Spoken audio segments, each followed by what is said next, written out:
Are you struggling for consistency in your sim racing? Does your iRating look like a roller coaster? If so, we have good news for you. The way to get more consistent is to first understand what you're doing differently than the professionals. And VRS is the answer. With our competitive subscription, you will have the telemetry, setups, tutorials, and everything else you need to fully analyze your driving. Our data packs and the ability to compare your driving with the best in the world will show you exactly where to adjust your inputs, change your driving line, and shave seconds off of your lap times. And our powerful and precise Direct Force Pro wheelbase and precision pedals are being used by some of the world's best drivers. All these champions agree that VRS hardware is not just the best on the market, it's also priced well below the competition. So if you're looking to upgrade to direct drive and the best pedals in sim racing, VRS is your answer. If you want to get better, get faster, and make it happen sooner rather than later, you owe it to yourself to find out why so many people are switching to VRS. You'll be so glad that you did. Visit www.virtualracingschool.com and learn why the best use VRS.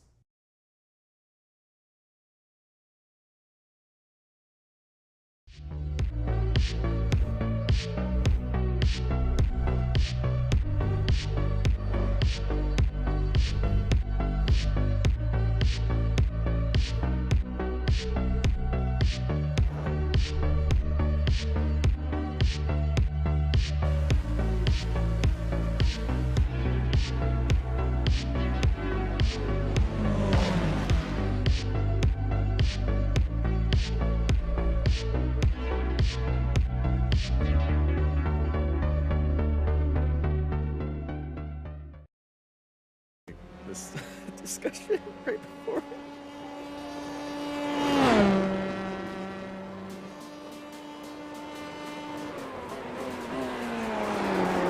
Howdy everybody, and welcome to Apex Racing TV for the Apex Racing Academy at Formula 3 VRS Super Series here at Bathurst. I'm Austin Knight. I'm joined by Sam Fitzpatrick with John Robertson in the production booth, and you're here live watching Apex Racing TV. And what a race we have in store. Austin, the last time we visited this circuit, it did not end well. Well, the second race was very good. The first race was not so good. It is Bathurst. Crashes are aplenty around this circuit, but hopefully we see the very best in this circuit, because when the drivers gets in a groove around here, there are a few better places to watch motor cars race around. Yeah, at Formula 3 at Bathurst. Last time this came out here, unfortunately, nearly half the field was crashed in the first lap, and I've been told by my lawyers to not make predictions around here. So we're going to have a very exciting race for everybody here, and it's going to be a lot of fun, because you usually see Bathurst with big touring cars, Australian V8s and GT3s, but when single-seaters get here, that's when things get a little bit, it seems a little bit more open than the big, giant, closed cockpit cars, but you know, I feel like with these fragile open wheel cars, it's more claustrophobic, because, you know, if you tap the wall, that's your race going to end. And as well, maybe the people behind you as well. Yeah, it's absolutely crucial that the drivers avoid any incidents around this part of the lap, the mountain section, as the drivers are just exiting the pits for their qualifying laps. They get as many as they like, but they've got 10 minutes, and of course it is a very long circuit round this track, and so they're not going to be able to have too many attempts. I've been driving a lot of the IndyCar around Long Beach, so I feel like I'm an expert now in single-seaters on close-walled circuits, Austin. And this is a pretty mega circuit when it comes to these single-seaters, because I think you were saying before, it sort of opens up in a way, because half the corners are like flat out. I mean, you're absolutely storming through some of these at about 140 miles an hour, flat out, getting so close to the walls. This Formula 3 car, it almost feels like a different track when you're driving the single-seaters compared to the GTs. They don't feel quite in place, but it's all about confidence, and once you're confident, it can be a real joy to drive. And when you think about the mountain section in these Formula 3 cars, you would think, oh, you need to slap all the downforce in there to get it through there. But no, if you look at the wing setup by all these drivers, they're running the lowest downforce. They're running the lowest downforce configuration of these wings to make it through the mountain section as well, because the straights are so long. You get more of a benefit using the maximum top speed through the straightaways than you get going through the mountain. And I feel like it's just going to be more of a procession for some of the drivers in the mountain, and then it's going to be the real race on the straightaways. And this is going to be a very exciting thing to see. And I don't think anybody else is running the medium downforce. So I can see everybody's running the low downforce. I think that was Aaron Smith in the background that's having a little bit of trouble getting onto the track. Yeah, certainly someone ran wide at turn 1 and made a bit of a meal of it, but they've still got time to, because so many drivers in a line. But yeah, you're right, I'm surprised that there aren't a few more drivers with thicker rear wings, particularly in qualifying, because in the race, you know, it's a little bit of a balancing act, because you could say in the race that you want a bit more stability, but really you want the raceability when it comes to the race. So actually in qualifying, you want to be running a bit more downforce. If you are wanting to run downforce, it's going to be qualifying that you are using it, because you don't have to defend against drivers, you don't have to be attacking drivers. What you really don't want to do is get into the race and you'd be totally a sitting duck down the straights. That'd be absolutely dreadful. Well, I think that's the reason.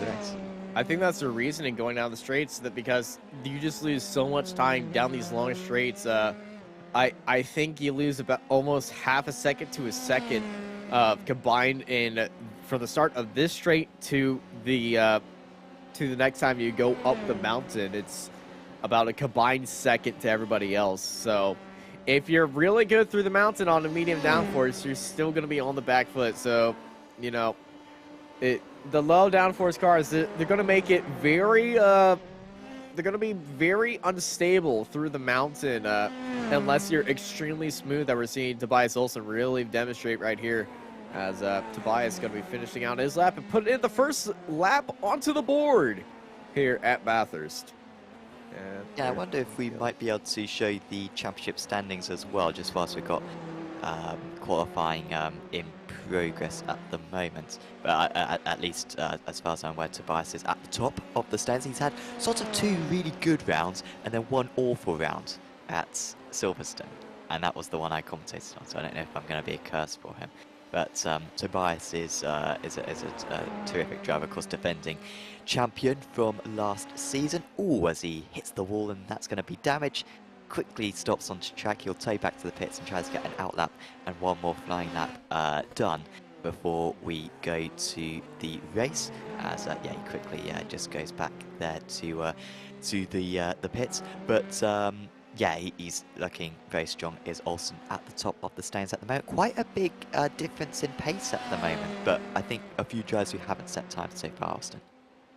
A few drivers haven't set time so far, and a few of them just, you know, don't really have a good feeling for the track. Currently, right now, I think Chris Rosenkrantz is on a good run. He just set purple Sector 1 and Sector 2 on his current run right now when trying to chase down Tobias Olsen, as Leonard Schnabel is also putting on a good run. So if we can see the end of Rosenkrantz's lap as he's coming down that final straightaway heading into the bend, that would be great, because Rosenkrantz, his sector times are looking pretty good right now as he's heading into the big bend. Ooh, that takes a lot of inside grass right there, but you can see how he used that grass to hook him around the corner. And now into the final line. I think this is going to be, is pretty slow through that corner. This might be closed for Rosenkrantz. Oh, no improvement right there. That final corner is so devastating. And as he spins as well at the final corner, that's going to be his qualifying over, because he will not be able to set an out lap and a time lap before the time is done. So Rosenkrantz will be disappointed that he would have certainly been fueled up to go for at least 1 more lap out there. But instead he's going to have to settle in the pits for the rest of the session. So who is going to be able to battle Olsen? He's on his out lap. He's going to have 1 more attempt. It looks like Martinson just crossed the line to start his next lap, currently in 8th position. Currently K-Batch at the top of the amateur drivers. You see him there in 16th place.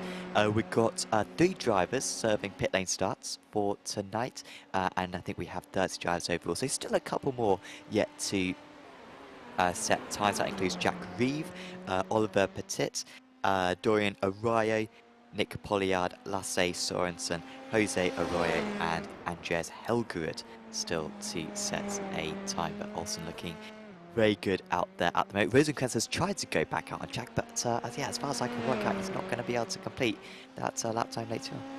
He's going to try his best to really get one going, as, you know, it's a sub 2-minute lap time. So, you know, he had 4 minutes when he got out there, but it is really risky to see if he can actually do it. He's probably just going to be, yeah, he's gone back into the pit lane. I think he's crashed it.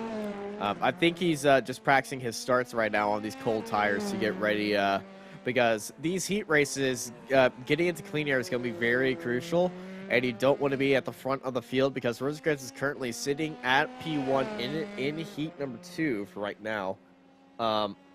And you don't want to be leading everybody out, and then next thing you know, cold tires taken away, and you making a mistake. So that's probably what he's doing right now, because he's just gone into the pits again and then gone back on his out lap. So he's probably doing out laps and then stopping right now. And so pretty last minute practice for that type of thing, but hey, you got to get that muscle memory down. Aaron Smith jumps up into P5 as Matthias Martinson comes around the final corner. Uses some of the curbs on the outside. Comes across the line and proves at P8. Yes, that's a good effort there from Martin. We followed that lap all the way around and it looked clean, but at least from what I saw, seemed like he hit all the apexes. Currently a second off the pace, but like I was saying earlier on, I mean, once you've got the confidence around here, you can unlock a lot of speed. Here comes Edward Pop. He comes extremely close to the wall there. Of course, tried to turn into the wall a couple of corners here, just hope that the car sort of understeers away, sort of the best policy. Pop running a little bit wide at the Forest Elbow, hitting the wall, and of course that immediately invalidates the lap time because you picked up a 0x, at least that may have even been a 2 or 4x as well, and well, you won't be able to set another time. Hermer will be able to complete the lap he is currently on, so watch out for Sam Hermer.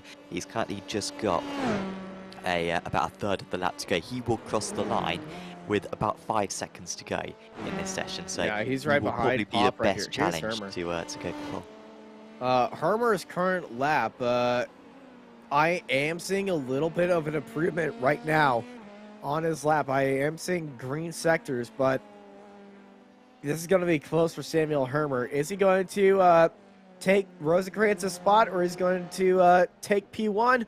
He's going to stay the same, comes across the line right now, and it's going to be a 156.8, a improvement, but it's not going to be improvement on pace, on position. But Braun at the very end jumps into 13th, and look at that split. Lovely stuff. I was about to say, Austin, thank you for pointing it out, because the admins at Apex Racing League, we all know they're great. I mean, there's no doubts in that. They're absolutely terrific guys, really good-humoured guys, really honest, really humble, and they've absolutely nailed the pro-am ratings. So, sorry, really nice stuff. Well done, guys. Just want to give a shout-out to them because I think they do an awesome job. I don't think they get shout-outs enough. All right, and thank you, Sam, for that. And here is our starting grid. Tobias Olsen is up on pole, followed by Samuel Hermer, Laurent Schnabel, Kitty Larson, Matthias Martinson, Thomas Torp, Timo Braun, Joshua Alexari, Jack Reeve, Philip Russell, Lassie Sorensen, Kabali Chani in 12th place. They're followed by Nick Polliard, Oliver Petit, and Dorian Arroyo. At the end of our 15-car grid, it's time to get ready to rock and roll here around Mount Panorama. It's Bathurst time, baby. And viewers may be thinking, where have half the drivers gone? I swear there were 27 drivers setting times in qualifying. Two well, heats. This is the format for this race. We have the heats, where we have the half the drivers enter Heat 1, half the drivers enter Heat 2, and you need to finish in the top 9 in order to get, oh apologies, top 10 in order to get straight through to the A final. For the drivers who finish outside the top 10, they go to the B final. However, if you finish in the top 4 in the B final, you go through to the A final. But basically for now, you just need to be watching out top 10. That is what these drivers need in order to get through to the A final, and that's where the big points are available. So yeah, watch out for that 10th position. It's very coveted. Yeah, 10th place is you know, it's that transfer spot, and in the consolation race is going to get very chaotic. But if I was the driver right now sitting in heat number 2 watching this race, I'd be taking a bit of notes on how these cars perform on lap 1, as we're going to find out right now. 5 red lights are coming on, and it's time to go green, green, green, and away we go. It's a good start. Fantastic start by Tobias Olsen. Already covers off Samuel Hermer, leading into turn 1. Schnabel following by Larson and Martinson, your top 5, as they all go down the straightaway after they pass Hell Corner. You can see they're very in that line right now, heading into Griffin's Bend. Already cars looking down to the inside in the midfield as our top 6 are going on right there, side by side, down to the inside. That is, ooh, who is that? Is that Nick Poliard? No, it's not. Yeah, I think it's Josh. It's Josh. Sorry, yeah, Alzugare up into 7 places. He's up a couple of places. Braun down 2 places as we go through the corner. That I'm sure you're wincing at as well. Oh no, well, that's into the wall. Larson hit the wall. Surely that's going to be damage. Surely. He's got front wing damage. He's hit the wall, and the car's gone off in the background as well. But they're keeping on going right now. Joshu having a little bit of a rough start, but a good start. Petit falls down to the end of the grid right there, and he's out the first retirement of the race. Big lockup up ahead, heading into Griffin's Bend. You can see the trail of smoke going through there as drivers try to get themselves slowed up, but Tobias Olsen, he's got Hermer on his back end right now. Hermer is chasing down, looking down to the inside as they are now having a drag race and going side by side. Hermer getting up into the lead, heading into the bend, and almost a little contact right there. Olsen looking down to the inside. Olsen setting it down to the inside right now. Olsen retakes the lead from Samuel Hermer as they're getting to the end of lap 1. Oh, somebody's off in the background. That's Larson in the wall. Larson is in the wall. Larson is in the wall. Chani as well has had his own separate incident. There was Chani. Wow, he's... Oh, yeah, Chani's lost all of his wheels. Oh, Chani's got to watch out. Larson... Larson's continued. I'm not sure if he reached the wall. I mean, he already hit the wall, of course, at the top of the mountain, didn't he? But he maybe has got away with both of them. Home driver Petit has gone back to the pits. That's a shame. And so we're left with 13, and currently Sorensen occupying that last A final spot. Still the top 3 staying close as we find out what happened to Kjetil Larsen. Yeah, Kjetil Larsen was going good. It's just a bad exit right here that we're going to be seeing. He's side by side with the 146. He is the 146. And, oh, it's just too much mustard off the end and gets really off. And, oh, he avoids the wall. And I think we're going to see Chani just scream across the SDK logo right there in the background. And hit the wall right there, but ooh, that's a rough end. That's a rough start to the race, but Larson, he's still in it, and he could be lucky and get that top 10 back. Yeah, it really does set you back for the rest of the evening, though, because even if you, of course, do get into the top 10, you still want to get as high as possible. There's points available in these heats, and then, of course, where you finish in this heat as well will decide where you start come the A final. And so Larson, I'm sure, was hoping for maybe an A final podium tonight. I think he probably had the pace to do so. It's just going to be on the damage recovery. He should easily get back into the top 10. He's a very quick driver. Let's get past Poliard there nice and quick. He's, well, seemingly there's constantly smoke out for Estelbe at the moment. And there goes Larson just up into 12th position. Yeah, Larson. Position, sorry.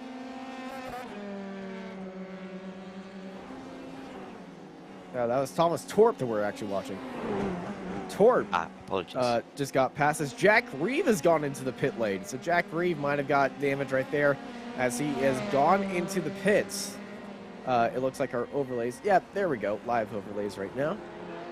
Technical issues happening a little bit, but I've got them all fixed. It seems like.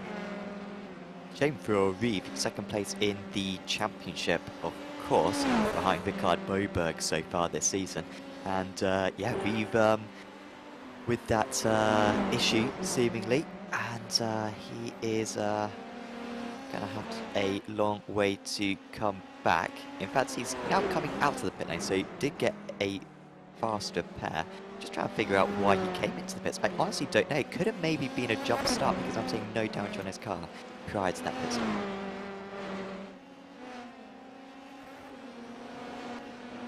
I think he's got just a little bit of damage, and he had to get that fixed, or he had to serve a drive-through penalty for something off the start, maybe a false start right there, and he was trying to get it cleared. I'm not sure. It was stationary for 12 seconds, so it might have just been a little bit of a damage limitation. Ooh, that might be a thing. He might have forgot to fill up the car. It's I mean, there's worse things to do. Well, I say there's worse things to do in a 12. Well, it's better to do that in a 12-minute race than a 24-hour race. I've never done it in a 24-hour race, but I imagine if you practice for hours on end and then you make that mistake, it must be absolutely horrendous. As here we go. So, as we see, an overtake here, and this looks fairly comfortable at the moment for Sorensen. Just edging ever so slightly ahead later on the bricks as well. Is there going to be contact? There is not. That was a superb move there from Sorensen to move up a place. Beauty of a move. Sorensen, he was challenged by Russell down on the inside right there. Russell went a little bit deep, but Sorensen wasn't fazed by that. Went around the outside, got all the way to the curb, and was able to hold it on. And that was a very brave move by Sorensen and Russell, but beautiful of a fight between the two amateur drivers right now, as they are currently in the running for the for getting into the final as they're chasing down Joshu. As here's a replay of Nick Poliard all by himself, or Tyrannosaurus Rex, and as the team name suggests, unfortunately, Tyrannosaurus Rex out. Yeah, that was a big crash, and oh, what dinosaur puns are there? There's got to be some. This is why you need to prepare as a commentator. His name is Tyrannosaurus Rex. There's one. No, yeah, but I need more jokes. So I'll come back to me. Maybe he'll crash later on, and I'll be able to muster up You don't say better. that as a commentator say. I mean, I hope he never crashes again. There you go. They've cursed him now, so absolutely gonna hit the jackpot later on. Brace yourself. You're a different kind of shape. Feels like some commentators may have different allegiances and different aims in a broadcast. I don't purposely want everybody to crash out. I've done it once and I felt horrible for it. As Joshu and Lassie Sorensen are side by side, heading for a fight right now down into the bend. Sorensen on the inside just gets ahead of Joshu right there. Oh, he's clear of coming out of Forrest's elbow, and that is an easy move for Sorensen. As Joshu has been blinking really badly. Sorensen getting out a little bit wide. Here comes Joshu right back. Joshu, I thought he was going to look down to the inside right there, but it's not going to be right there. And Joshu might look out because Russell is on his tail as we come across the line. 4 minutes to go. Yeah, that was really good pace for Sorensen right now. Well, in that last lap, well, it wasn't a great lap. It was actually a mistake from the Spaniard. You can see they're 1.7 seconds slower, and that's about 2 seconds slower than what he's been doing on the most part. So, mistake there from Alzugare, and it's put right into the clutches of Russell. Good to see Russell supporting that new livery. I think he ran it at Monza. First time I'm seeing it though, and it's helping him a lot. Go for the gap racing, up the inside, into turn 2, and he is up into 8th place, but yeah, Alzugare really losing confidence all of a sudden. He was in the mid-49s. I mean, he was quite comfortable in that position, pulling away from Russell. The drivers... Maintaining the gap to Sorensen. I believe the drivers might be informing Joshua that he is blinking a lot and to let them by, and that's what might be the case. He is in the top 10 right now, so it's really good news for Joshua, but I'm not sure.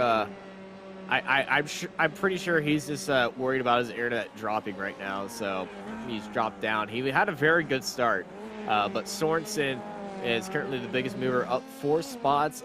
Dorian Arroyo in 11th is pretty far away from Larson, but he's also up 4 spots. And Larson, we saw that incident. Oh, Josh Sorensen is in the wall, and that's a curse. Well done. And that's why it feels bad. He was storming along as well, wasn't he? Yeah, Just, it was the biggest mover. Yes. Was. And unfortunately, in the forced elbow, we saw him actually having a bit of lockups heading into there. A few drivers having those lockups. And it looks like Larson and Sorensen might have been racing each other through there. And Larson backed away as he's now back behind of Joshua. So we can get that replay. Actually, no, that was Russell. So Larson is caught up to Joshua. And this is what happened to Sorensen. Heading down the dip. Into the forced elbow. Is this going to be one of those long? Oh, his back end's kicked out already. We're trying to get that thing stopped, but he got a bad bounce coming out there that upset the car, and it was already rotating through that corner. We kind of saw the same thing with both Aston Martins in Australia. If you're an F1 fan and you watch qualifying, both the Aston Martins were very unstable through the high-speed corners at Australia, and they were just caught out a lot over this weekend. And you know, the bumps around here, you gotta really set up these cars, and you can't forget about the bumps. Even if you want to be the fastest car, the mountain section is always going to be dangerous, especially that final turn, and we've been seeing a lot of smoke through there. And that's just drivers just trying to get that car stopped down.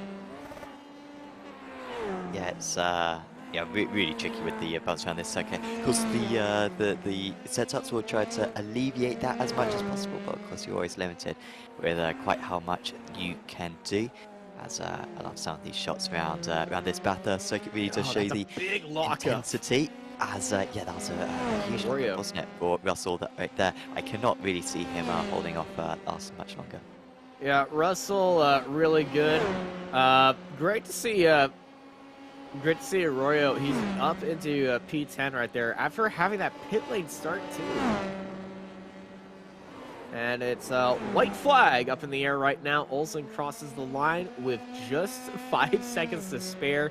So final lap right there, and I hopefully all these drivers have another lap of fuel in their cars. Open setup series is all the Apex Racing Academy series. Open setups. So, you know, drivers can have that fuel in there. We saw Jack Reeve drop all the way down early on into the pit lane as what we're assuming was a fuel issue. And Jack Reeve is actually battling for 10th place right now with Arroyo. Yeah, you really don't want to be in the B5. Oh, look at Jack Reeve's time compared to Arroyo. Yeah, he's going to get him, I think, on this final lap or bit. Some smoke being kicked up. I don't know if that was Reeve. It didn't seem like Reeve had a particularly good hill corner there. He's got time. He doesn't absolutely have to make it up the hill here, but you can see how Arroyo knows how important this is. Reeve looks to down the inside. There's only a car's width available, but he is through at turn 2. Crucial move there for Reeve, and that's a good recovery from him. He will go through to the A final. Oh, he's probably throwing a fist in the air right now. He's like, yes, got through there, and Arroyo's probably shaking his head. He couldn't keep with the speed of Jack Reeve, but with that mistake at the start of this race from Jack Reeve, we're assuming qualifying fuel had to go into the pits. As we're side by side downhill right now. Philip Russell letting Larson by as Larson gets up there to 7th place. And that is a heart-pounding moment to go side by side down there heading into Forest Elbow. Olsen is approaching the line, out in the lead, and across the line he goes. So championship leader, who's already got, I think, 4 wins this season. 2 heats, 2 A finals. and that is another win for his collection, extends that championship lead, and it was in dominant fashion as well. Yeah, but, you know, when you qualify in pole in your heat race, you're expected to win it because the guy you're racing with qualified third. Yeah, the gap to third place for Olsen was 7/10, so it's kind of a no-brainer right there. He kind of just had a cakewalk right there, and his average lap time was looking about 3 to 2/10 faster a lap to Samuel Hermer. So I'm not surprised by the pace by Tobias Olsen right there with a 3-second gap. Philip Russell advances to the finale. Jack Reeve also advances as well. There's Jack Reeve. Here he goes. And Jack Reeve probably, oh, well, that's not the way you want to end the race. But, hey, when you advance to the final after having a pit already, that's a bead of sweat off your face right there. You are Roy will get pole position for the B final, so he'll have a good chance. He should be out of the mess on lap 1, but he still has one extra thing to do then come the race, or come the B final in order to get through to that A final, as we are soon going to be gridding up for the second heat of the day. We are just waiting for China to cross the line, but drivers who advance right now is Tobias Olsen, Samuel Hermer, Lennart Schnabel, Thomas Torp, Matthias Martinsen, Timo Braun, Larson, Russell, Josh Shu, and Jack Reeve are the drivers that will advance to the finale. Drivers heading on to the Consolation, which will be after heat number 2, are going to be Arroyo, Kabali Chani, Lassie Sorensen, Nick Poliard, and Oliver Petit, as heat number 2 is gridding up right now. Yes, and of course this is all the drivers who've qualified in even positions, so that will mean that it will be Chris Rosenkrantz on pole position for this race 2, Zwemstra in second place, Smith up there in third, then it's Negretti, Lado, Wesman, Deck, Scarrett, K-Batch, Blaze, Boberg, who is amateur championship leader, so Boberg's got some work to do, and then Lane, Pop, Helgerud, and Arroyo rounding out the field there. So not the same Arroyo as we had last round. no, there's 2 of them. Yep. I don't think they're related either. Oh, as we are already at the green flag, and away we launch for the start of this race. It's a very bad start. Somebody had a bad start. Mikhail Blyce, I think it was Blyce who had the bad start in the background, falling all the way. No, Stefan Deck was the one who fell all the way down 4 spots and outside the top 10 immediately. Rosegrant's getting a good start with Zwemstra and Aaron Smith. Lado and Westman advanced right there. Justin and Gret kind of falling out right there. And it's a more chaotic start than heat number 1. Everybody really fighting for positions right now as they head into Griffiths Bend.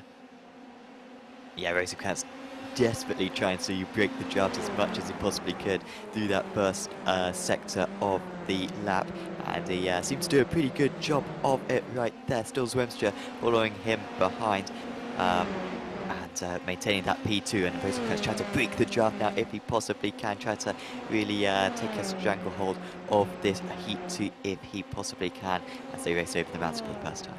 Yeah, Rosenkrantz leading out Zwemstra and Smith.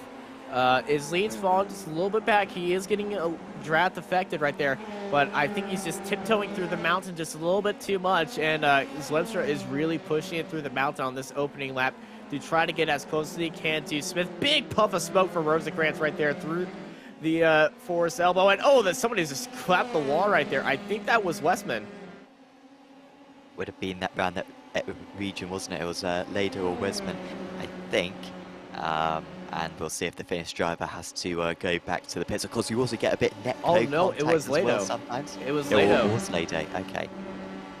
So we're side by Smith, side. is he going to go down the inside? Was he able to get Zwemstra there? I think Zwemstra just held onto it, as we have a little bit of a mess there with Negretti versus Wesman. Negretti trying to get past Wesman, who doesn't have to go into the pits. Don't see too much damage on that guy. I think his front wing's all right, but right now, oh, apologies, yeah. So Negretti managing to get underneath as we move on to the second lap of the race. The 166 does pull ahead, but by no means is this battle over. And yeah, Lado seems to escape that one. He seems to have very good pace still. Yeah, it was just a tap to the wall for Lado, so not that big of a deal. He might be affected. He's really lucky that Negret and Westman are having this fight right now. Aaron, Smith is up into 3rd place, but here comes Justin Negrete around the outside. Oh, that's such a risky move. We got a little bit loose right there, and that's Negrete staying right there. Westman was the one trying to go around the outside as they are back to this procession of a line going up through the mountain, but we've seen moves being made through the mountain right now. Negrete leading out Westman and Scarrett. As we go back to our leader, Chris Rosenkrantz, already got a 1.3 second gap on Zwemstra behind him. Yeah, this is dominant stuff. Zwemstra still not with the pace to pull away from Smith. Well, the gap's up to half a second. You can see there's a little bit of air between the two of them, but I mean this is coming to the end of the mountain section when the leading car ought to be able to pull away slightly. You also may have seen in the background earlier on this lap, Arroyo just basically go straight on at turn 1. He was the car he went straight on, and Blaze seems to be having a bit of a mare as well. So those two drivers with significant issues, and will not be challenging for the next spot. By the way, Boberg up 3 places so far. He's into the lead of the ARAs. Boberg having a terrific season. Reminded that he's championship leader, and this would be more important points for him, but he's only just ahead of K-Batch, 2nd place in the ARAs. Yeah, Rickard Boberg, great start by him.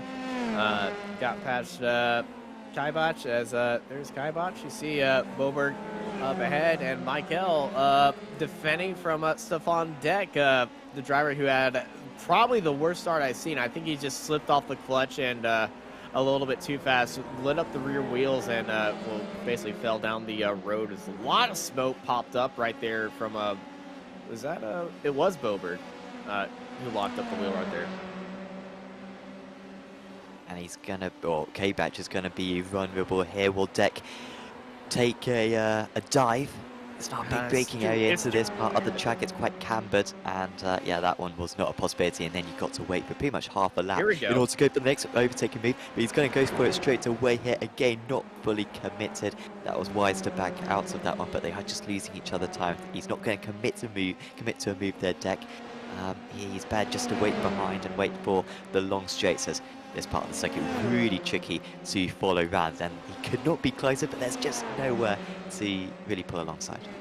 Yeah, he forced the lockup out of Michael right there, so Deck definitely knows he has the advantage. He's sitting in 10th place right now, and I think he's just waiting for the end of the mountain section to really launch after that move and not try to force a move right here that will take both him and Kaibach out of the race right now, and he's just waiting for the move heading into this corner, get the better exit, which he does, and you can see he's already closing down and looking for that spot down to the inside. Kaibach, he's caught, and side by side, here comes Stefan Deck, and he's side by side up underneath the sign, and Kaibach is still there. Deck is actually, I don't think Deck has the better top line speed than Kaibach. Kaibach looks like Deck's advantage is stalled out right there. Kaibach able to hold off Stefan Deck. Deck's going to be a little bit more desperate right now, looking down to the inside. Not going to send it right there, but if Deck knows what's good for him, Lane is catching up to these two. So Stefan Deck being defended for 9th place by Kaibach. This is a great showing for Kaibach. I think Deck might be running a little bit more downforce than Kaibach, because did you see on the front on that straightaway, he got alongside and then he just couldn't get even farther ahead of him. Yeah, let's see if the same thing happens this time. Well, this time it looks like he has got the momentum to at least pull marginally ahead, and Deck realised that he's beaten. Credit to Deck there. He left a lot of space on the inside, and K-Patch eventually has to play second best, but you can see how Boberg has absolutely stormed away from these drivers, and I think Deck maybe with enough pace to catch up, but it certainly hindered his chances at finishing in the top 8 for this second heat of the day. Quick shout out to one of our sponsors for this broadcast, Apex Racing Academy. Apex Racing Academy giving each of these drivers a 1-month free subscription, a free bronze subscription to Apex Racing Academy, which is absolutely awesome. They can get setups and track tutorials and a lot of other stuff as well available in the dates packs for this Formula 3 car, along with lots of other cars as well, ranging from single seaters, to touring cars. I've been using the IndyCar stuff as well, which really comes with some useful strategy tips as well for the full length races. So do check out apexracingac.com if you want to get a bit faster on iRacing. As you can see, Decky absolutely storming away from K-Batch, already the gap over 1 second. Yeah, and I've been using a lot of the rallycross stuff from our own Sean Robinson, who's in the production booth. Thanks, Sean.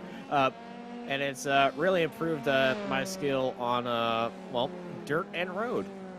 Ooh, this is Josh Lane! And that was from 11th. Oh, that is unfortunate. He's going to be beached right there and unable to advance. And that is unfortunate for Josh Lane. And that's our second car that we've seen have an issue right there. It'll be fun to watch Lane move through the order in the B-Fun. I think he's actually quite quick. He's going to be one of the fastest drivers in that B-Fun. And there weren't really any big surprises in Heat 1. And so I think Lane will still fancy his chances. But of course, if it ends like this, he would start down in 8th place. And he'd need to finish in the top 4 in order to get through to the A final. So a lot of pressure on him to do that. As we see Aaron Smith, who was so close to Zwemstra earlier on, has jumped away. And actually, Lado is getting closer. Only 0.7 of a second, the gap between the two of them. Now, Lado, of course, hit the wall on that one, or at least it showed him hitting the wall on our screens. On that last lap, he was able to close in by 4.5 of a second. So do another lap like that on this lap, and he'll be within passing range. Yeah, it's definitely closing in on him right now. And he's got the lap. Rosencrantz, fastest lap of the race. Just set down a 156.71 last time by. So Aaron Smith under pressure by Lado. And we saw Lado on that opening lap tap the outside wall. Well, definitely not affecting his car right there.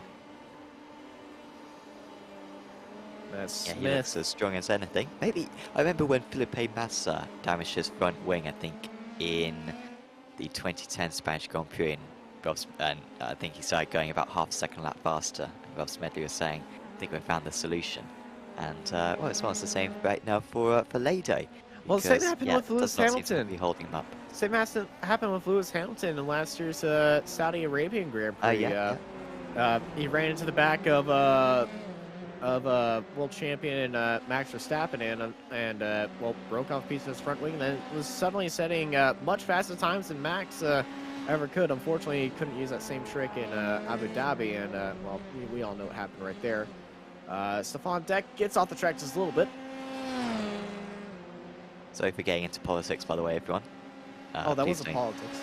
No? Oh, it is politics. I mean, that's the most political thing I think I've ever heard on the channel, right there, Austin. I mean, you don't want to flare tempers if you possibly can. In the I'm not flaring any tempers right now. It's not like he qualified a top 4 in Australia or something. Oh, wait, sorry. No, you're making it worse. Okay, back to the racing. I'll put away my Ferrari catching hat right up. now. Sorry, I'm wearing all my Ferrari garb in the booth. Deck is catching up to Boberg, and he's going to have a good chance at the pass into the chase, and we are going to have one more lap to go after this one, so there's plenty of time for Deck. He doesn't need to rush this one, albeit we did see him take about 2 laps to pass K-Batch earlier on, so he's not necessarily the most sort of committed. It's probably a wise decision from Deck. He's a little bit cautious, but he's going to have to be aggressive if he's going to make this one, because I think Boberg is going to defend if he possibly can. Yeah, Boberg is going to have eyes at the back of his head right now. He's sensing that Deck is closing in. 30 seconds left in the lap, so it's going to be white flag next time by. Stefan Deck chasing now Rickard Boberg. He's close enough to really line up a move for the final lap of the race, but we saw Deck took him a while to get by K-Batch.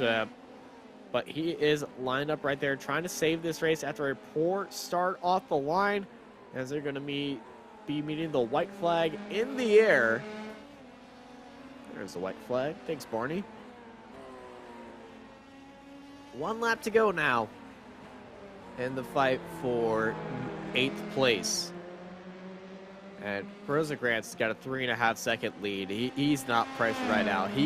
He's got one goal in mind right now, and that is Tobias Olsen. And judging by the lap times, I think it's advantage Rosencrantz. Ooh, big statement. I'll go Olsen then, just to make things interesting. Let us know what you think on the YouTube chat. Don't let Timo Hermer fool you. Hermer's quick too. He kept a good gap to Olsen. So Rosencrantz, he does have Zwemstra behind him, but looking at Rosencrantz's times, they're a little bit faster than Tobias Olsen's.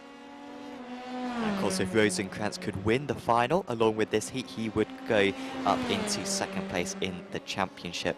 Wouldn't be able to pass Olsen for the championship lead, but just this result right here will pretty much bring him level with Sam Hermer. Of course, still early in the season, 9 rounds this championship. This is only the 4th meeting of the season, so still plenty of action to go. But yeah, certainly seems like those 3 are some of the favourites. Unfortunately, Rasmussen not around tonight, as we are going to see this showdown now for 8th position, Boberg versus Deck. Boberg, big lock up through Forest, elbow. Here comes Stefan Deck down to the inside. We saw him do this last time with Kaibach as he actually stalled out right there. Chris Rosencrantz dominating victory here in heat number 2. And Deck around the outside of Boberg. Boberg was challenging him down the inside, but I think he thought twice about that, let him by as they both advance to the finale. As all the pros in this field advance to the finale. Zwemstra, Smith, Lado, Negrete, Westman, Scarrett, and Deck. You see Deck celebrating after that last lap pass. Boberg and Kaibach will be advancing to the finale as well, as we're going to be joined by Pop Helgard, Lane Arroyo, and Blaise in the consolation race to get top 4 into the finale. Yeah, and in the end, so Lane will start in 6th place then. He's one of my favourites to get through. I think Lane was looking very quick in that race, so I'm quite confident that he'll make it through. I just want an Aussie to get through. That's his home race. I imagine he enjoys this circuit. Most non-Aussies do, so I imagine he's a big fan of it himself. As a few of the judges just take back to the pits. Another shout out, by the way, to SDK Gaming, the providers of our overlay that you see up on screen. And of course that displays our timing towers, our driver information graphics, loads of other graphics as well, which demonstrate sort of the strategy and lap time comparisons between the drivers. And of course there's lots of different templates that you can use. The Formula 3.5 template, which of course will be used later on. You got this one. You've also got the NASCAR timing tower. You got the NASCAR ticker as well. I think also Pascal did a Nürburgring 24-hour overlay, which was really nice. It takes a while for him to go through that stuff, or at least the level that he puts it to. It takes him a while. So big thanks to him for putting all that effort in, as we see our results once again using our brilliant SDK Gaming graphics. Do check out SDK-gaming.co.uk in order to get yourself a subscription.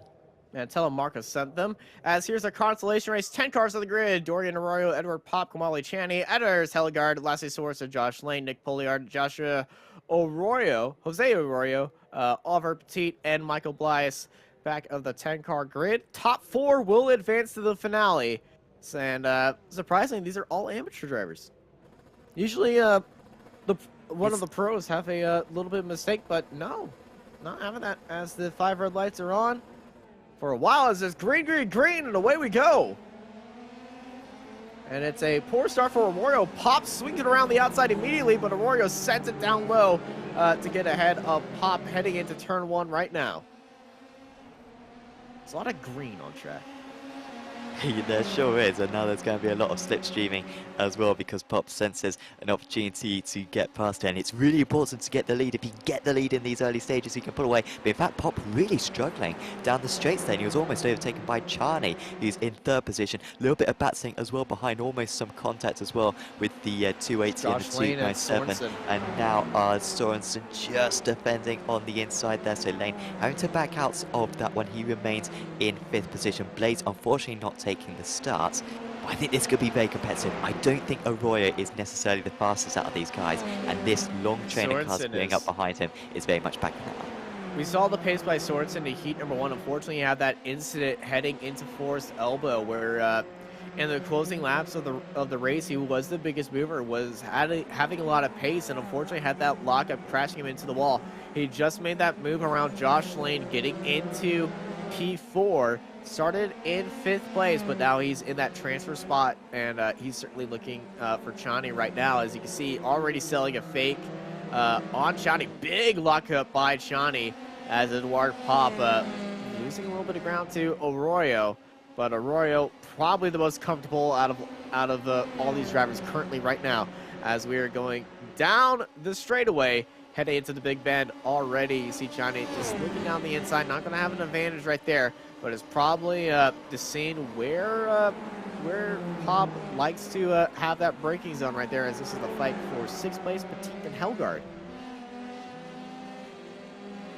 Yeah, and Helgard's usually a little bit further up, I think. So, I mean, I'm not ruling out any of these guys. I think any of the top 7, I think, are going to have a chance, as Chinese seems to be very slow at that final corner. We've got a spinner as well, so that may have been a bit of a curse there for Petit. There he drops down the order, as there goes the move for Sorensen. That is crucial to get past Chani, and here comes Lane as well. Can he make the move stick? He's alongside now. Who's going to get the drop, as it's alongside for the lead as well? Pop, who was struggling for straight line speed, remember, on that one. He isn't struggling for straight line speed this time. He's storming into the lead.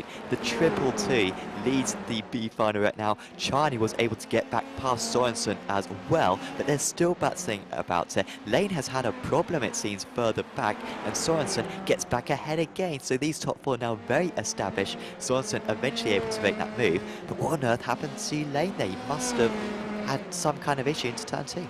He was side by side with Chani right there, and I think he was stuck on the outside, got pushed out a little bit wide, and Helgard was right behind him, and Helgard was able to get ahead of Lane and jumping into 5th place. So Lane has dropped down to 6th place after a, well, unfortunate smoking of an incident. I think he might have had a lockup heading into the corner trying to battle Chani right there. As our battle for 2nd place, Sorensen, we saw Sorensen have a great race in the Norwegian Sector League earlier this week, and now he's putting it to good use in the Apex Racing Academy Formula 3 League. Big locker for Chani, right behind him. Sorensen looks, yeah, really good right now, really comfortable. Seems to go down the mountain very quick. Roy's had a bit of a problem further back, but here comes Sorensen on the inside, and I think Arroyo is just going to have to back out of this one. Sets off for 3rd position, make sure he gets into that transfer spot, and Sorensen moves up to 2nd place, and he is looking very tricky to beat right now. Pop just 0.6 of a second up ahead, and well, Lane's back to 5th position then. Can Lane catch back up to these drivers by the end of the race? Again, I keep on picking him up. Let's see if he can actually deliver on this one after what has been a disappointing B final so far. Yeah, Josh Lane's had a very rough day, and sitting in 5th place. He needs to catch up, but you can see that gap he has to Chani ahead of him. That battle he's had with Helgard really backed him away. But Lasse Sorensen, I mentioned a very great overtaker around here. Had an amazing race. Probably the most comfortable out of all these drivers, and the one we unfortunately saw fall from heat number 1.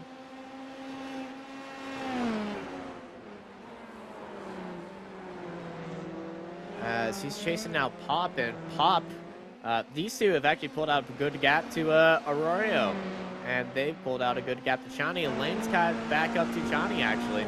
So Chani had a little bit of an issue as well entering the mountain now.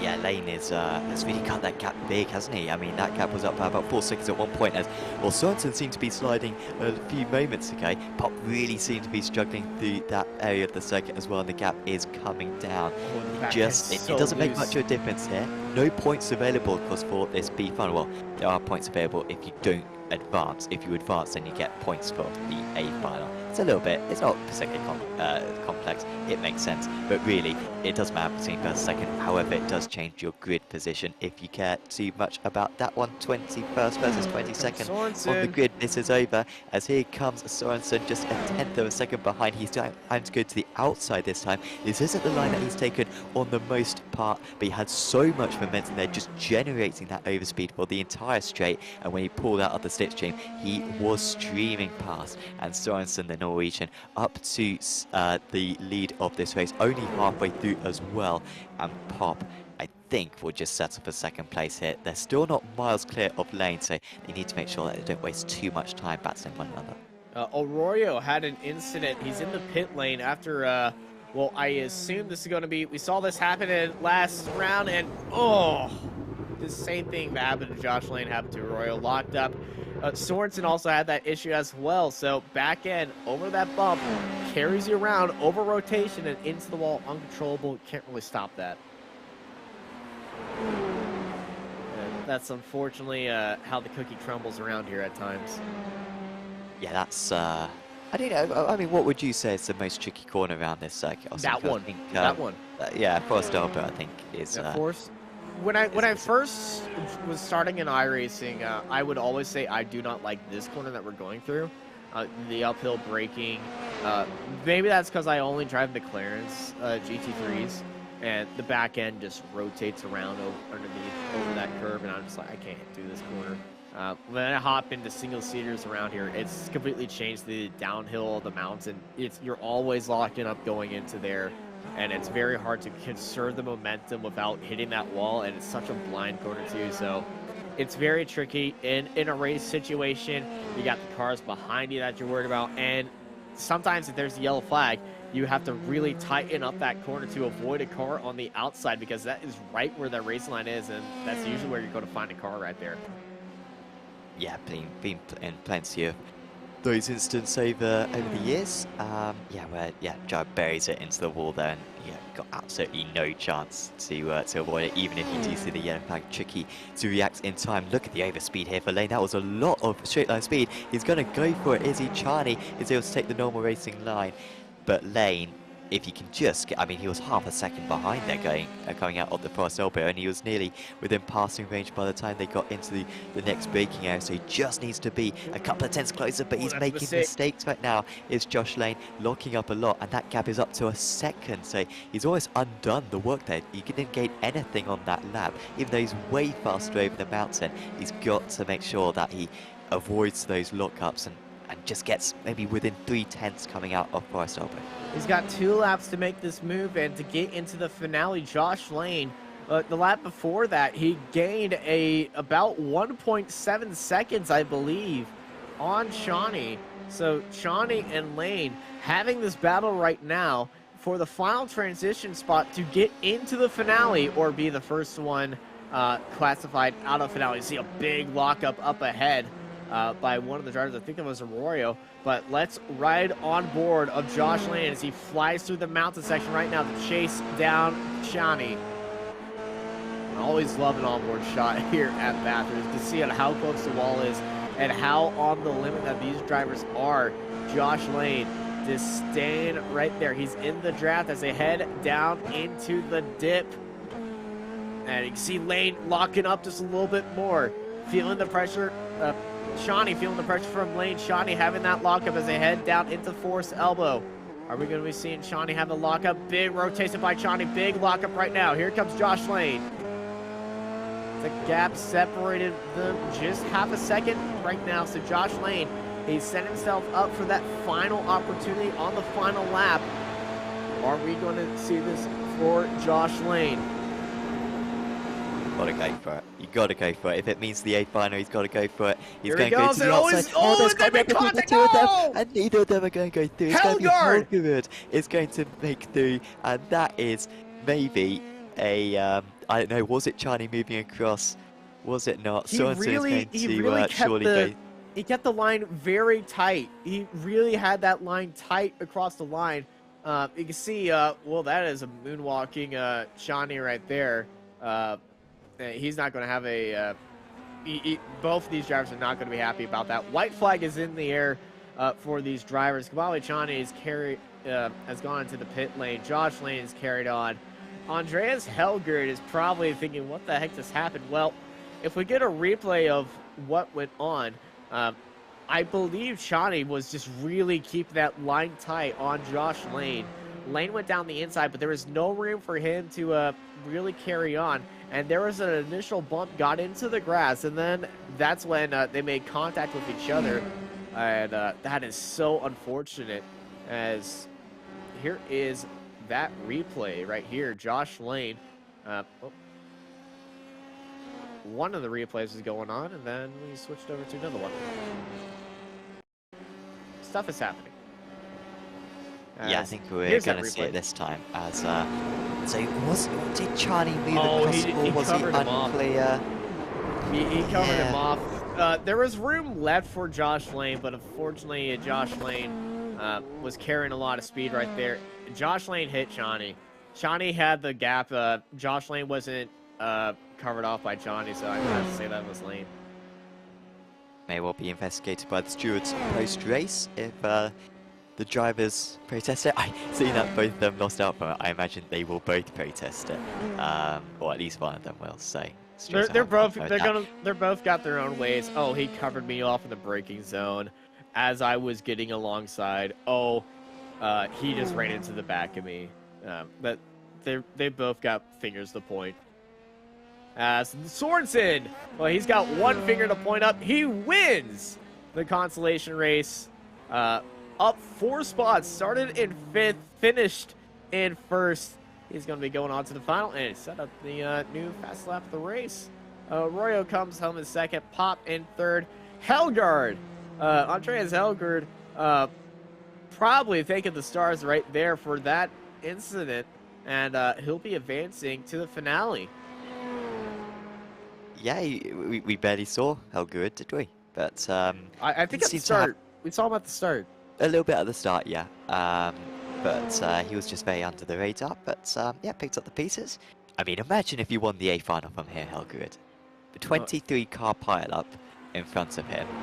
He goes through and wins the race. And it's probably the greatest thing to have ever happened in human history. And I mean, me and you, Austin, have seen Joe Wilkinson throw a potato into a golf hole. So, I mean, we've got high standards when it comes to that. I think Andreas winning the A final might rival that. He did step on the carpet, though. He did step on the carpet. No, he didn't. He didn't. Though. He did step on the carpet. He did step. It was a vote. They put it up to a vote, and they said no, not valid. Gotta follow the rules. Anyway, as we complain completely about a tournament that's not really having any resemblance in our lives, Lester Sorensen takes the win, followed by Arroyo, Pop, and Helgard. Lane, unfortunately, will not advance, followed by Poliar, Chani, Petit, Arroyo, and Blias.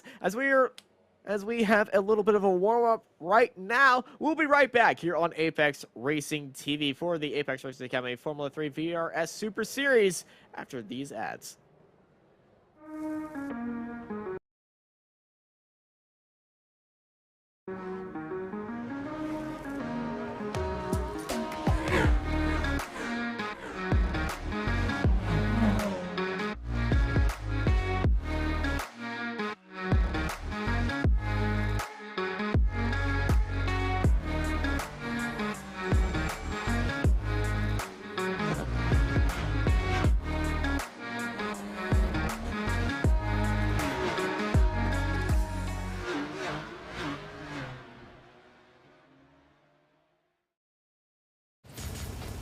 Are you struggling for consistency in your sim racing? Does your iRating look like a roller coaster? If so, we have good news for you. The way to get more consistent is to first understand what you're doing differently than the professionals. And VRS is the answer. With our competitive subscription, you will have the telemetry, setups, tutorials, and everything else you need to fully analyze your driving. Our data packs and the ability to compare your driving with the best in the world will show you exactly where to adjust your inputs, change your driving line, and shave seconds off of your lap times. And our powerful and precise Direct Force Pro wheelbase and precision pedals are being used by some of the world's best drivers. All these champions agree that VRS hardware is not just the best on the market, it's also priced well below the competition. So if you're looking to upgrade to direct drive and the best pedals in sim racing, VRS is your answer. If you want to get better, get faster, and make it happen sooner rather than later, you owe it to yourself to find out why so many people are switching to VRS. You'll be so glad that you did. Visit www.virtualracingschool.com and learn why the best use VRS. And welcome back to the Apex Racing Academy Formula 3 VRS Super Series here at Bathurst. After 3 heart-pounding races, we have our grid all set for the finale here at Bathurst, and you can see the crowd is really excited right here. Everybody on their feet and cheering on these drivers. The warm-up's going on, and the warm-up is finishing as we are about to see our grid right now for our finale. 24 cars have battled their way to the line, and here is our starting grid. Tobias Olsen starting up on pole position, followed by Chris Rosenkrantz, Samuel Hermer, Krevin Zwemstra, Leonard Schnabel, Aaron Smith, Thomas Torp, Alejandro Ledo, Matthias Martinson, Justin Negrete, Timo Braun, Nicholas Westman in 12th place. They're followed by Kajid Larson, Alexander Scarrett, Philip Russell, Stefan Deck, Josh Shu, and Rickard Bauber, followed by Jack Reeve, Michael Kaibach, Lasse Sorensen, Dorian Arroyo, Edward Pop, and Andreas Helgard. Just getting into 24th right now as we are all lined up and getting ready to rock and roll here at Bathurst. Yeah, and it's well, it's always exciting when we get to the A final, isn't it? We get to see who is faster, Rosenkrantz or Olsen. We're about to find out over the next 15 minutes. Yeah, 5 red lights are on, and it's time to go. Great start by Olsen.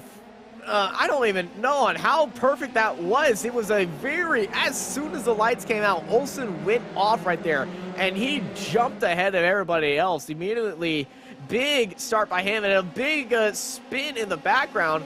And that is, I think, Alexander Scarrett was the one who had that bad start. And, oh, contact in the background. Jack Reeve and Alexander Scarrett. Oh, even worse for Alexander Scarrett as they crashed on the front straight coming out of Hell's Corner as everybody lines up and gets ready to go through Griffin's Bend and get up the mountain. Yeah, biggest field we've had so far tonight, so hopefully they all keep it clean, very much single file. At least so far, all these drivers very evenly matched. Schnabel up 1 place then ahead of Zwemstra, so good move there for him. And also Lado up a place, Deck up a couple of places, Sorensen up 4 places after that storming drive we saw in the B final. So he's clearly very quick out there. But around this part of the circuit, Martinson just staying where he is at the moment. As we get onto the back straight, look at the lead already that Olsen has got. He knows how important it is to break the draft. It's a second and lead. He has pretty much done that already. Yeah, he's pulled out a second lead right there off the line. Tobias Olsen was pixel perfect. I don't know how perfect that was. I don't know if he slowed down time or something, because that was the best start off the line that I've seen by any driver. As this is Aaron Smith going down to the inside of Kevin Zwemstra in the battle for 5th place. Smith down low. Smith covering off Zwemstra off the exit, and Aaron Smith gets up there into 5th place. As up ahead, that is Hermer holding off Rosenkrantz. Hermer getting past Rosenkrantz and jumping up to 2nd place. Rosenkrantz looking down to the inside right now. Rosenkrantz trying to send it down to the inside, but Hermer holds it around to the outside, and Hermer now advances to 2nd place ahead of Rosenkrantz, followed by Schnabel and Smith. Zwemstra right behind him, followed by Ledo, Martinson, Torp, Negrete, Westman, Braun, Larson, Deck, Bauberg, and Russell. Sorensen, Auxiliary, Pop, Kaibach, and Helgard. Scarrett and Jack Reeve are in the pits from that opening start, as right now we are looking at a side-by-side fight. Boberg leading out Sorensen. Sorensen goes down to the inside. Sorensen kind of held off right there because he's got Russell and Joshua right behind him. And Boberg, the next one on Sorensen's mind, because Lasse Sorensen is already up 5 spots. Biggest mover of the race already. Sorensen looking onto the outside of Rickard Bauber. Bauber defending onto the inside. And Sorensen under attack by Russell. Russell looking down to the inside right now. Sorensen goes wide all the way out to the curb. Stop, get a little bit loose right there, but he's holding momentum now. Now Sorensen down to the inside of Russell. Sorensen getting back ahead of Russell. And Bauber, oh no! Sorensen, too much mustard into the corner, goes off into the wall, and Sorensen falls down to 18th place after that issue right there. Oh man, that was tough for Sorensen, fighting so hard for that position. And, well, how hard did he hit the wall? He certainly hit the wall. Has he got much damage? He got airborne, and he's dropped off the pace. If we go to Sorensen right now, it doesn't look like he's got a lot of damage, but it's definitely hurt him. He's definitely hurt him, so he's got suspension damage, definitely, from that, because he did get airborne. Wow, he could have won this race, couldn't he, Sorensen? Which was looking very unlikely. Well, he's battling for the lead right there in the games. but that is unfortunately, you know, hard racing around Bathurst. He really had that move set up too. It's just too much speed into that corner. He was on the inside line, had to brake at an earlier time to get that move, but he's actually still going. Russell, he just overtaken Russell. Russell's falling down the field now. Oh, did Russell hit the forced elbow? Russell is really slow. Forced elbow, yeah. What has happened to Russell? Oh, it could be an important mistake there for Russell. Oh, Russell! Well, there's even more of a mistake. Yeah, he's going to have to go into the pits. He's going to have to go into the pits. Yeah, hasn't had a good first 3 meetings of the season, Russell. This was an opportunity to get back some points with Reeve having a tricky round, and he's not even going to be able to get into the pits. He can't turn left, so he's going to have to tow back there. He will, I imagine, re-enter the circuit or want to get as many points as he possibly can, try to beat Skurret and Reeve, who are just exiting the pits right now, 2 laps down on everyone else. But yeah, that would be frustrating there for Russell. As Deck, oh, he's going to give up here. Just backing out of that one. He is up so far, just a couple of places. It's Stefan Deck. He was a bit cautious with his overtakes in Heat 2. And that was sort of in the similar vein there against Larson in 13th place. He had his own issues, of course, in Heat 1. He spun at the chase, on the exit of the chase. And that is why he is starting quite so low down. Lado being under a lot of pressure right now from Munson. Lado looked very quick in race 1, looked quicker than Smith, but he's struggling to keep up with those drivers right now, and he could be very vulnerable at the end of this straight. Yeah, very vulnerable indeed at the end of the straight, and he's going to have eyes on the back of his head. He's got to choose his line. On the outside, you can have you're going to have the inside line, and oh, he's pushed him off the track right there. That's a little bit naughty. You might need to have a talk with the stewards after that. As here comes Smith on Zwemstra. Zwemstra and Smith, they make contact coming out of the corner, and it's kind of a roadblock right there. We got a roadblock on the outside of the mountain. Everybody having to back off, get into a line right there as Smith and Zwemstra make contact. Zwemstra had the inside line. Zwemstra had the outside line. Smith on the inside. And it just looked like Smith got a little bit wide, and unfortunately they made contact. And so lucky that everybody else made it through there, as Lado was able to be sitting in 6th place. But a lot of heart poundiness already on at the end of lap 3. Yeah, and Martinson was able to get past Lado, and that's why he's up 3 places in a corner. Right now was Martinson, so brilliant work from him. He's been able to pull a bit of a gap as well. Great work, particularly from Martinson, because he would have had no yellow flags there. He was so close to that instant. I wonder if you get a replay of it, just see who left more space for one another. It was a tightly contested spot. It looked like a racing instant because it was tire to tire. I mean, it didn't look like they were very tight. You see Smith leading into the bend, and now Zwemstra leading in there. Smith on the inside, and it looks like Zwemstra just took the apex like Smith wasn't there, and he just left barely enough room. But unfortunately, barely is also less than a car length of a Formula 3 car. So Smith hit the apex, and from my knowledge of hitting the apex and getting hit from a car on the outside, that would be Zwemstra's fault. Yeah, we'll see what the stewards think about that. I'm sure, again, it's another instant where both drivers lose out, so they will happily protest one another. And so it's very likely that the stewards will be investigating that one after the race. Herman always wide. Rosenkrantz gained too much there. Maybe that wasn't so out of the ordinary there for Herman. He seems to have better pace, Herman, than he did in race 1. I mean, he seemed to drop back quite far off Olsen, but actually, since he got past Rosenkrantz, he hasn't really dropped anything. Remember, they lost quite a bit of time on lap 1, albeit on that lap, actually, Olsen really establishing that lead.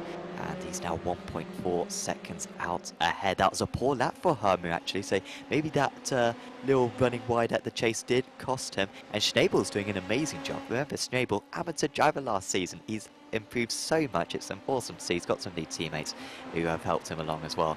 And he could get a podium.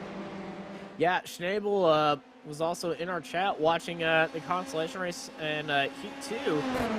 Very awesome to see some of our drivers watch the broadcast when they are not in the cars right there as Rosencrantz trying to chase down Hermer, but, you know, he's got to keep his eyes on the back of the head as the fight for the top 3 is really alive. The Schnabel is right there chasing down his fellow countryman of Rosecrans. He's trying to chase down Hermer.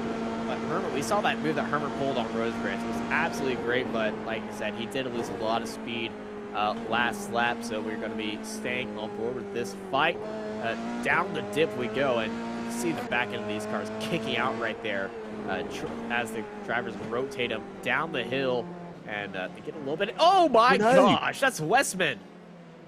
Oh, we certainly saw him turning down, and Braun was involved in that one as well. So Braun lost a couple of places initially, then he seemed to be able to continue for a little bit longer. So I think Braun isn't buried in the wall.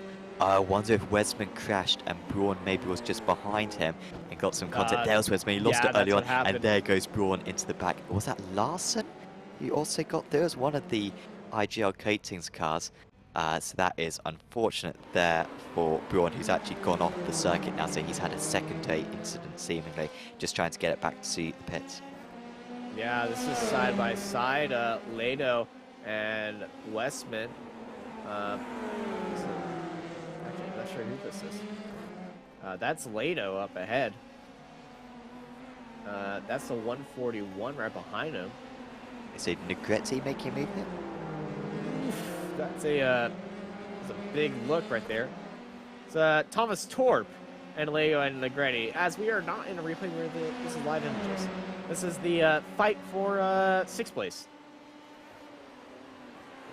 Well, no, 8th, 7th place, as Lado's pretty much escaped that fight with that turn 1 escape. Yeah, Lado. Yeah, I've lost my reference to Smith, sorry. But Lady seemed to gain a lot of pace as the race went on earlier on, so I wonder if we'll see that once again. It's such a short race, though. I mean, you don't really have any tyre wear, of course, in such sprint races as these. Just 4 minutes to go. So a couple more laps after this one, and this pack is still very close. Hermit continues to drop times for Olsen. Olsen would need to make a mistake. We did see him make a mistake, of course, at Silverstone earlier on in the season, but he very rarely makes a mistake. I think that'll be his mistake for 2022 gone for the Swedish driver, as they were all looking up right there. Rosenkrantz actually jumping a little bit away through the mountain. You'll get a little bit of the draft here, and that might just be enough to survive against the chasing Schnabel behind. Yeah, Schnabel, I think, was the only driver of these 3 that didn't lock up right there. But a big amount of smoke right now as Schnabel on the back end of Rosenkrantz, as he's just going to stay right there and wait for his opportunity.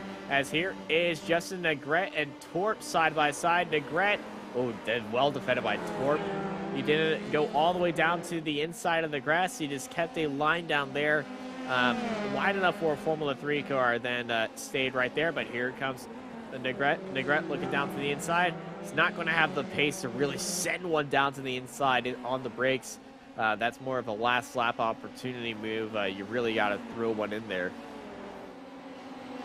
If you're him on the last lap. We're closing in on that, 3 minutes away. So I'm expecting 2 more laps here at Bathurst as we are side by side. 3 wide. 3 wide! He's made it. Oh, that's incredible right there. How on earth did he breathe in there? He's clearly gone to weight savers or something right there, because the 194 was absolutely skinny as anything. And he managed to squeeze through there. We've got to get a replay of the onboard there, because that was brave stuff at a high-speed part of the track. And Zwemstra makes up a couple of places. How do you do that is insane. As Kevin Zwemstra, MVP move right here, leaves that onboard. You see them side by side on equal sides of the track. Kevin Zwemstra closing in. He spots his boat. He says, "Thank you very much," down the inside of both of them. And through the hole, Kevin Zwemstra, corner pocket. I'll be going on social media. That was lovely stuff. How on earth was he so quick down the straights? I mean, it was as though he was driving like an F2 car or something. Crazy stuff. I think he had his yeet beans this morning. Maybe if we had an off-board camera, we could see his legs maybe underneath the car, absolutely rattling along. Really good stuff. Smith on the comeback. He's up a place right there. That was good work. He's run a little bit wide, but I mean, it doesn't seem like Deck is going to fight that one too much. Deck is not too much of an aggressive driver.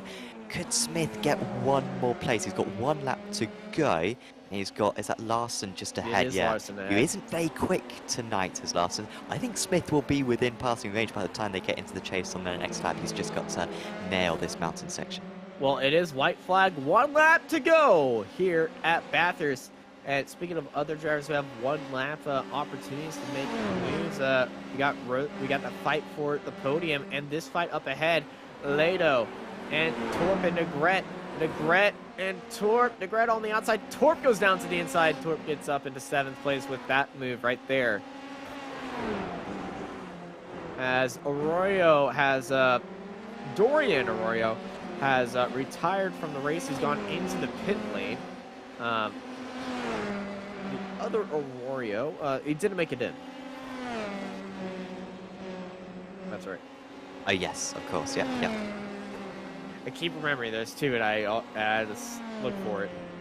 As Torp leading out Negret down the hill. What's that fight for 3rd place looking like right now? But you see Deck in the background really going after that. As here's that fight for 3rd. Rosencrantz and Hermer, they're kind of separated equally by all the all right now. So there really doesn't seem to be any sense of urgency by any of them to really send one massive bomb down the inside. So Chris Rosencrantz is going to be finishing 3rd, Hermer in 2nd, and Tobias Olsen, well, the ones just keep coming on for number 1. Tobias Olsen of Delta Sport takes another win of the Apex Racing Academy Formula 3 VRS Super Series here at Bathurst. But the fights are not done. Look at it. Look at Smith and Larson. Smith and Larson are battling towards the line. Across the line they go. It's going to be Larson by a wheel. Wow. Boberg is going to extend his championship lead as well in the amateurs. He's had some seasons so far. Boberg just so consistent, had good pace as well, and 12th place right there is a terrific effort. Also managed to finish 9th in this heat as well, so highest point scorer in the amateurs. Pop was in 2nd place, and Helmgurd was in 3rd. He had terrific pace in that final race, was able to pass Sorensen, who admittedly I think had his own problems with Sorensen. But yeah, what a good job there from Helmgurd, and it just shows how getting into that A final can be so crucial compared to if he just finished, say, in 5th position in the A final. He scores an extra 10 points by doing that, and well, gets an extra 15-minute race as well for his trouble. So really good stuff from him there. But Olsen, he's really he hasn't extended his lead too much because his main championship rivals have done well tonight, Austin. But I mean, again, he's done 3 doubles I think this season. I mean, it's absolutely crazy how dominant he's been besides Silverstone. Yeah, it's a outstanding season so far for Tobias Olsen. It's definitely a dominating drive and showing why he is the defending champion.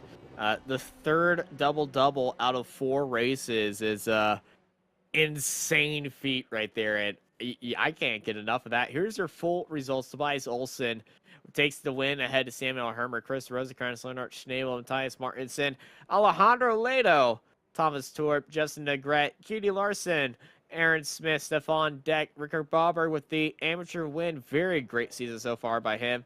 Followed by Josh Su, Edward Pop, Kevin Zwemstra, Andreas Helgard, Lasse Sorensen, Miguel Kaibach in 18th. And behind them would be Dorian Arroyo, Alexander Scarrett, Jack Reed, Philip Russell, Timo Braun, and Nicholas Westman at the end of the 24-car finale here at Bathurst. And Sam, you are standing by with Mr. Number 1. Yes, and I will also give a quick shout out to one of our sponsors as well, just before we go to the interviews, to Virtual Racing School. You saw a trailer for them in the break earlier on. Virtual Racing School offering 50 plus dates packs for road and oval racing. Those dates packs including setups, track guides, the fantastic data analysis software, and one-on-one coaching. So do check out virtualracingschool.com to improve your performance on iRacing, as we are with our #1 driver, our first place finisher tonight, Tobias Olsen. Congratulations, Tobias, another win here at Bathurst. Seemed a little bit more comfortable tonight. How was it driving here at this Australian circuit? It was a good evening. It's always fun driving this track, and a bit challenging, close to the walls. Qualifying was good. I got a really good first lap on my first stint, so it was enough for pole. And then heat 1 just went according to plan, and then yeah, final heat as well. I managed to do a few good laps and pull a gap, and then just manage it. But I did touch the wall on the last lap, going out on the back straight. But yeah, whatever. It was a good race. Definitely. We were exclaiming at the start of the A final about your starts. It was insane. Austin was saying it was the best start he'd ever seen. Was it the best start you've ever done? Because you just seemed to pull about 10 yards on every other car. Yeah, I think the start. Yeah, it was a good start. Sometimes you just get it right with the clutch, and yeah, yeah, it's perfect. Yes. Next up, we've got a very different circuit. It is Alton Park. For a race like that, I mean, at least in my mind, qualifying is going to be very important. Do you put extra effort into qualifying for that, or do you just approach that race as if it was any other circuit? I guess I will do some officials races during the week and get some practice there, and yeah, I think I should be fine. Not too worried. So it will be fun. It's a nice little track, hard to overtake. It sure is. I think we're missing one of the chicanes, but it really doesn't Oh, help too much. It's going to be super duper tricky. Is there anyone that you'd like to give a shout out to, Tobias? To Delta Sport and to you guys. Thanks for tonight. Awesome. Thanks for having a chat with us, and yeah, keep it up next race. Thanks.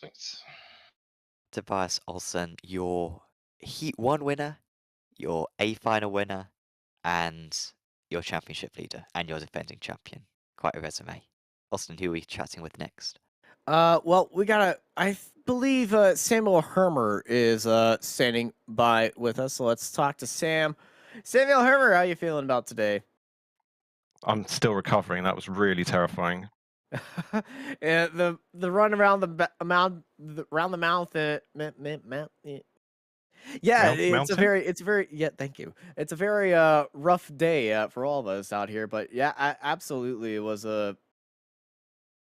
The mountain is absolutely tight up there. How were you looking forward to this race on the calendar when you first saw it? I mean, the track's really good, but you just need to have lots of practice. And I just didn't get enough practice in this week. I think I practiced the first couple of days of the week and then had like 3 days off. Came back today and I was like, oh no, I'm going to crash. And I was really scared. After qualifying, you noticed that you were in third place, and after the heat number 1, how was racing around the mountain going to go for you? And I'm guessing it was just, don't make a mistake the entire time. Yeah, it's really scary because it's a track where you can't really push. Like you have to be accurate and you feel like you want to push, but if you push, you're pretty much going to die. You're like, oh, I really want to go faster down the mountain. And it's like, well, no, you don't, because you're going to go over the side of the mountain and tumble down into the netherworld or whatever. But yeah, really scary. I know I was being chased down by Chris in the final, and that was scary. Luckily, there was somebody behind him who started fighting with him that sort of tangled him up a little bit, but I think I was quite lucky actually to get away with second place there. Yeah, second place, great finish for you today. Anybody you want to thank after that great performance? Yeah, I want to thank Sam Fitzpatrick. Yes, That's what I like to hear. He's like the only person here who's worth thanking, basically. You know, he's the greatest of all time. Yes, this is what I've been saying, Austin, all these years. Sam, how And much did finally, you pay him off? someone agrees. How much did you pay you off? Just a little. Oh, Thanks, okay. Sam. Well, I'll leave it to the briber to choose our final interview today, as I'm gonna Best go interview pretend I ever. didn't hear that. Best interview ever. What a day. We're gonna bring in, and this isn't gonna live up to it, unfortunately. No matter what Chris does, it's not gonna live up to it. But we are gonna bring in Chris Rosenkrantz, your third place finisher tonight. Chris, congratulations out there. More good points for the championship and real tight battle with Sam out there. Yes, the race was quite good despite the situation, because I think I struggled this week a bit with the setup of the car, because on fixed setup series was possible to be really fast. We has been faster than Tobias Olsen, but yes, today I struggled a bit with the setup. I have to look what I've done in the wrong direction, and we'll see how the next race went. But for now, I'm really happy about the third position. Absolutely. We were seeing everyone was running seemingly minimum downforce. Was it tempting to put a bit more downforce on in order to go faster over the mountain, or was it always going to be minimum downforce? Yes, I think it was a bit too low downforce, because on the mountain I had a so low grip. I was always struggling with the arrow, so I was almost spin every lap. I have to be so kind in general on the steering, but on the straights it helped a bit. But yes, in difficult corners, slow corners, it was not really nice. We've got Alton Park next up. What's your experience like on that track? Have you raced it a lot? Yes, that's my favorite track, but I think I'll be unfortunately not there to race next week. That's very disappointing to hear. Alton Park is not everyone's favourite circuit, so to have a red driver who absolutely adores the circuit not be able to attend, that's very disappointing. But hopefully we'll see you back for the rest of the season. Chris, is there anyone you'd like to give a shout out to? Yes, I want to thank Simsa Esports and the boss Peter Klavita that I can drive for the team. And yes, that's it. Also thanks to you guys for the good broadcast and the nice league organization. And see you soon. Awesome. Thank you very much for having a chat with us, Chris. And Austin, I think we maybe have time for one more interview. Yes, we do. We are standing by with Leonard Schnabel, who is joining us right now. Schnabel, how are you feeling after that race today? You talking to me? Yes, we are. Okay. It's okay. I'm pretty happy with the second race. We had a very good pace throughout the whole what was it, 8 laps, 7 laps, something like that. And yeah, in the first race we just I don't know where my mistakes were. Lost a couple of tenths in the first corner, and yeah, that's the result of it. I mean, it's still a pretty good result though, but not what I was expecting. It was a top 5, so that's always good news right there. You made that early move at the start of the race, and we thought it was going to be a 4-car fight for the lead. Unfortunately, those 3 guys up front were just pulling away from you. Next week, we are heading to Alton Park without Britain's chicanes. How do you feel about Alton Park racing there? Not good at all. And they shouldn't. This should always be off the calendar, but you know, some people just really like this track, right? Yeah, Quiet. Absolutely. You be quiet. This is my interview. No, he's got a point though. It's that track isn't that good. Yeah. It Anyway, before you go in, will you be racing next week at that track, or are you just going to be taking an off week? No, I'm going to race next week. That's the plan at the moment. Yeah, just see what it's going to bring us, and yeah. All right. Well, before we let you go and get ready for Alton Park, anybody you want to thank?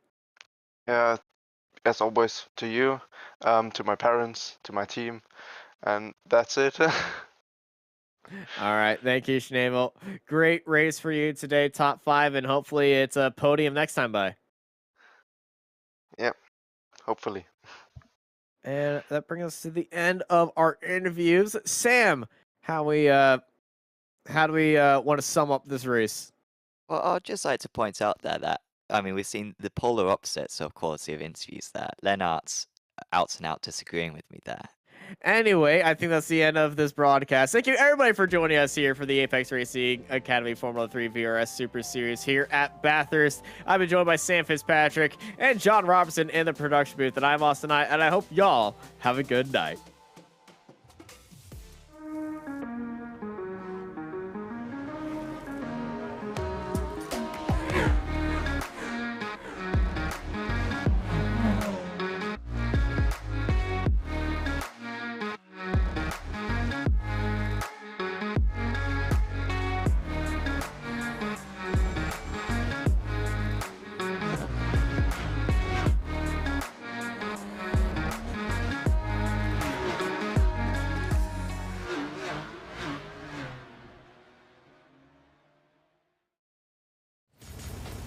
Are you struggling for consistency in your sim racing? Does your iRating look like a roller coaster? If so, we have good news for you. The way to get more consistent is to first understand what you're doing differently than the professionals. And VRS is the answer. With our competitive subscription, you will have the telemetry, setups, tutorials, and everything else you need to fully analyze your driving. Our data packs and the ability to compare your driving with the best in the world will show you exactly where to adjust your inputs, change your driving line, and shave seconds off of your lap times. And our powerful and precise Direct Force Pro wheelbase and precision pedals are being used by some of the world's best drivers. All these champions agree that VRS hardware is not just the best on the market, it's also priced well below the competition. So if you're looking to upgrade to direct drive and the best pedals in sim racing, VRS is your answer. If you want to get better, get faster,